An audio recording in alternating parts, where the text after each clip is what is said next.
भाजप आमदार गोपीचंद पडळकर राज्यामध्ये सतत धार्मिक विरोधी वक्तव्य करताना दिसत आहे। जाती जातीमध्ये धर्माधर्मामध्ये तेढ लावणारी वक्तव्य करत आहे, चिथावणीखोर वक्तव्य करत आहे। तरी सुद्धा महायुती सरकार या भाजप आमदारावर गोपीचंद पडळकरांवर कोणतीही कारवाई करताना दिसत नाही। ही बाब अत्यंत धक्कादायक आहे।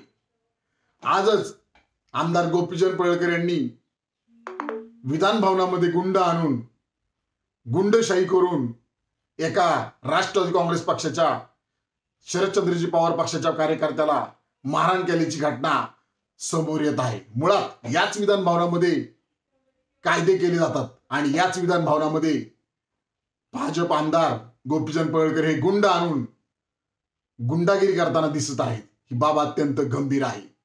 याची दखल माननीय मुख्यमंत्री देवेंद्र फडणवीस साहेब यांनी घ्यावी। आम्ही Republican Party of India Sachin Kharat गटातर्फे मागणी करत आहे की तात्काळ भाजप आमदार गोपीचंद पडळकर यांची आमदारकी रद्द करण्यात यावी, अशी मागणी आम्ही करत आहोत।